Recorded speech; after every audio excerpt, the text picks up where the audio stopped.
السلام علیکم ورحمۃ اللہ وبرکاتہ۔ اعوذ باللہ من الشیطان الرجیم، بسم اللہ الرحمن الرحیم۔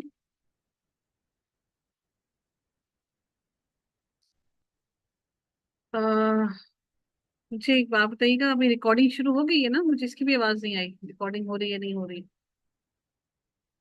آئی تھنک ہو گئی ہے جی۔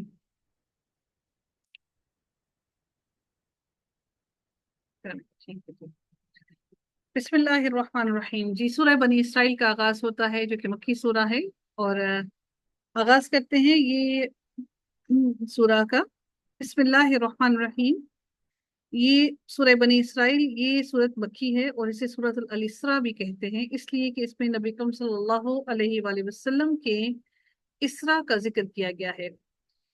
دیکھیں، دو ہیں، ایک واقعہ معراج ہے اور ایک اسراء ہے۔ اسراء جو ہے اس کا مطلب ہوتا ہے کہ نبی اکرم صلی اللہ علیہ وآلہ وسلم کا مسجد حرام سے لے کر مسجد اقصی کا جو سفر ہے اس کو اسراء کہا جاتا ہے، اسراء سوری، اسرا اس کو کہا جاتا ہے۔ اور پھر اس کے بعد نبی اکرم صلی اللہ علیہ وآلہ وسلم کا مسجد الاقصی سے جو اوپر آسمانوں تک کا سفر جو تھا اس کو معراج کہا جاتا ہے۔ تو یہ دو الگ الگ سفر ہیں، ایک اسرا اور ایک ہے معراج۔ اسرا وہ سفر ہے جو نبی اکرم صلی اللہ علیہ وسلم کا مکہ سے، یعنی کہ مکہ سے نبی اکرم صلی اللہ علیہ وسلم کو کا سفر مسجد اقصی تک ہوا، اور پھر وہاں سے مسجد اقصی سے ان کا سفر جو ہے اوپر آسمانوں میں ہوا۔ ٹھیک ہے، یہ سورت جو ہے اس لیے اس کا سورت کا نام اسرا بھی ہے۔ صحیح بخاری میں ہے کہ حضرت عبداللہ بن مسعود فرماتے ہیں کہ سورہ کہف، مریم اور بنی اسرائیل میں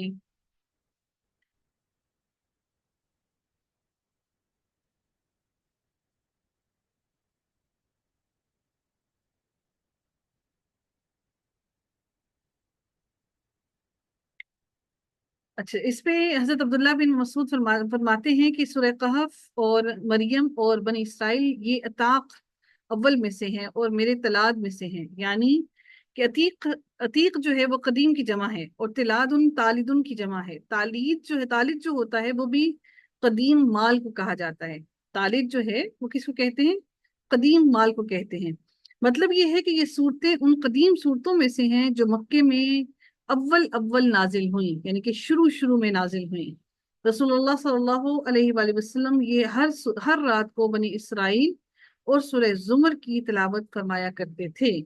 سورہ بنی اسرائیل اور سورہ زمر کی نبی صلی اللہ علیہ وسلم ہر رات کو تلاوت فرمایا کرتے تھے۔ یہ مسند احمد اور ترمذی کی احادیث میں یہ احادیث درج ہیں۔ ٹھیک ہے، اس سے معلوم ہوتا ہے کہ سورہ بنی اسرائیل اور سورہ زمر کی اہمیت کا اندازہ ہوتا ہے کہ نبی صلی اللہ علیہ وسلم روزانہ ان کی تلاوت فرمایا کرتے تھے۔ آغاز ہوتا ہے اس سورہ کا، اور آغاز ہی اللہ تعالیٰ کی بابرکت ذات اور اللہ تعالیٰ کی کبریائی اور اللہ تعالیٰ کی پاکی بیان کرتے ہوئے آغاز ہوتا ہے، سبحان الذی، پاک ہے وہ ذات جو اپنے بندے کو، یعنی کہ نبی اکرم صلی اللہ علیہ وآلہ وسلم کو ایک ہی رات کی پوری رات کا وقت بھی نہیں لیا، بلکہ اللہ تعالیٰ نے رات کے ایک پہر میں، ایک حصے میں نبی اکرم صلی اللہ علیہ وآلہ وسلم کو مسجد حرام سے مسجد اقصی لے گئے۔ اللہ تعالیٰ فرماتے ہیں کہ پاک ہے وہ اللہ تعالیٰ جو اپنے بندے کو رات میں مسجد حرام سے مسجد اقصی تک لے گیا۔ سبحان الذي اسرا بعبده ليلا من المسجد الحرام الى المسجد الاقصى۔ اب اللہ تعالیٰ مزید ارشاد فرماتے ہیں کہ الذي باركنا حوله لنريه من آیاتنا۔ اللہ تعالیٰ فرماتے ہیں کہ جس کے آس پاس ہم نے برکت دی۔ کس کے آس پاس؟ اللہ تعالیٰ نے مسجد اقصی کے بھی آس پاس برکت عطا فرمائی، اور اللہ تعالیٰ نے مسجد حرام کے آس پاس بھی رب کائنات نے برکتیں عطا فرمائی۔ اللہ تعالیٰ فرماتے ہیں کہ جس کے آس پاس ہم نے برکتیں نازل فرمائیں۔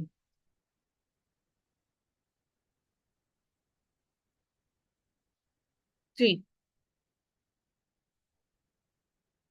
اب اسرا جو ہوتا ہے در حقیقت اس کا معنی کیا ہوتا ہے؟ اسرا کا مطلب ہوتا ہے کہ رات کو لے جانا، اور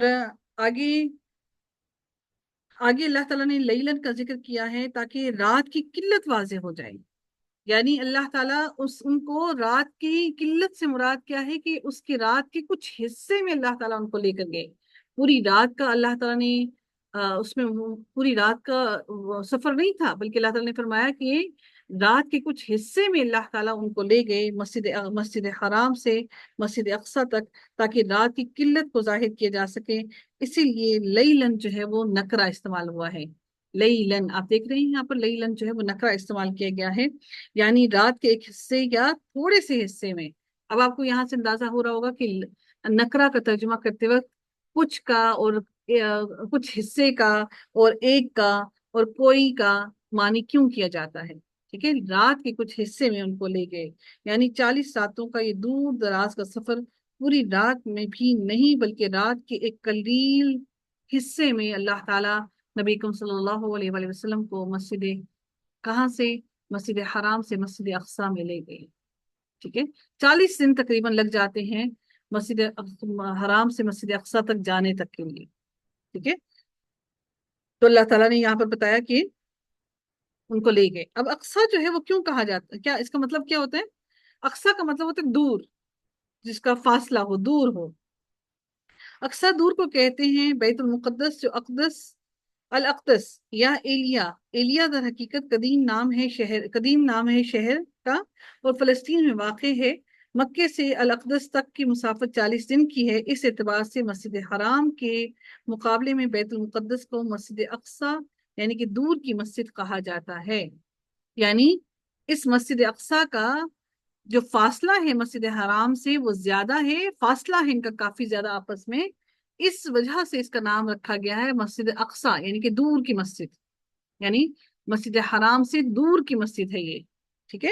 اس لیے اس کا نام الاقصی رکھا گیا ہے۔ تو یہ علاقہ قدرتی نہروں اور پھلوں کی کثرت اور انبیاء کا ہمیشہ سے مسکن رہا ہے، اور بہت سارے انبیاء یہاں پر مدفون ہیں، ان کو دفن کیا گیا ہے۔ اس لحاظ سے بھی اس کو اللہ تعالیٰ نے بابرکت شہر کہا ہے۔ یعنی اللہ تعالیٰ نے فرمایا کہ إِلَى الْمَسْجِدِ الْأَقْصَى الَّذِي بَارَكْنَا حَوْلَهُ لِنُرِيَهُ مِنْ آيَاتِنَا، کہ یہ بھی اللہ تعالیٰ کی نشانیاں ہیں کہ اللہ تعالیٰ نے بہت سارے انبیاء کو یہاں پر بھیجا، اور پھر اللہ تعالیٰ نے اس کے ارد گرد، ظاہر اگر اتنے زیادہ انبیاء مدفون ہیں تو اس کے ارد گرد اللہ تعالیٰ کی رحمتیں اور برکتیں ہیں۔ اور اللہ تعالیٰ فرماتے ہیں کہ إِنَّهُ هُوَ السَّمِيعُ الْبَصِيرُ، کہ ہم اسے اپنی قدرت کے بعض نمونے دکھائیں، یقیناً اللہ تعالیٰ ہی خوب سننے اور دیکھنے والا ہے۔ یہ اس سیر کا مقصد ہے تاکہ ہم اپنے اس بندے کو یعنی نبی اکرم صلی اللہ علیہ وآلہ وسلم کو وہ عجائبات، وہ معجزات، وہ سب کچھ اللہ تعالیٰ نے فرمایا کہ تاکہ ہم اپنے اس بندے یعنی نبی اکرم صلی اللہ علیہ وآلہ وسلم کو وہ ساری کی ساری معجزات دکھائیں، جن میں سے ایک آیت اور معجزہ یہ سفر بھی ہے کہ اتنا لمبا سفر رات کے ایک قلیل ہی حصے میں نبی اکرم صلی اللہ علیہ وآلہ وسلم کو اللہ تعالیٰ نے طے کروا دیا۔ نبی اکرم صلی اللہ علیہ وآلہ وسلم کو جو معراج ہوئی، یعنی جو آسمانوں میں ان کو لے جایا گیا، وہاں مختلف آسمانوں پر نبی اکرم صلی اللہ علیہ وآلہ وسلم کی ملاقاتیں مختلف انبیاء کرام سے ہوئیں، اور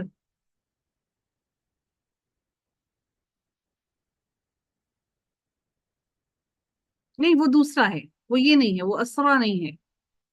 وہ جو سردی آپ پڑھتے ہیں نا، جو سردی نمازیں اور جہری نمازیں ہیں، وہ دوسرا ہے۔ ٹھیک ہے، اور پھر اللہ تعالیٰ جو ہے ان کو نبی اکرم صلی اللہ علیہ وآلہ وسلم کو وہاں سے اللہ تعالیٰ نبی اکرم صلی اللہ علیہ وآلہ وسلم کو اوپر آسمانوں میں لے کر گئے، اور پھر نبی اکرم صلی اللہ علیہ وآلہ وسلم کی ملاقات جو ہے وہ مختلف انبیاء کرام سے ہوئی، اور نبی اکرم صلی اللہ علیہ وسلم کو سدرۃ المنتہا پر لے جایا گیا، اور جو عرش سے نیچے 7ویں آسمان پر ہے، یعنی کہ اللہ تعالیٰ کے عرش سے نیچے وہ 7ویں آسمان پر ہے سدرۃ المنتہا۔ اور اللہ تعالیٰ نے وحی کے ذریعے سے نماز اور دیگر بعض چیزیں عطا کی، جس کی تفصیلات بہت ساری احادیث میں بیان ہیں، اور صحابہ اور تابعین سے لے کر آج تک امت کے اکثر علماء اور فقہا اس بات کے قائل چلے آ رہے ہیں کہ یہ معراج جو ہے نبی اکرم صلی اللہ علیہ وآلہ وسلم کی ان کے جسم کے ساتھ، ان کے پورے جسم کے ساتھ، ان کے پورے ہوش و حواس کے ساتھ، ان کے پوری باڈی آسمان پر گئی، اور یہ حالت بیداری میں گئی، یہ کوئی خواب نہیں تھا۔ کوئی یہ نہ سمجھے کہ یہ نبی اکرم صلی اللہ علیہ وآلہ وسلم کا خواب تھا، بلکہ نبی اکرم صلی اللہ علیہ وآلہ وسلم پورے اپنے ہوش و حواس میں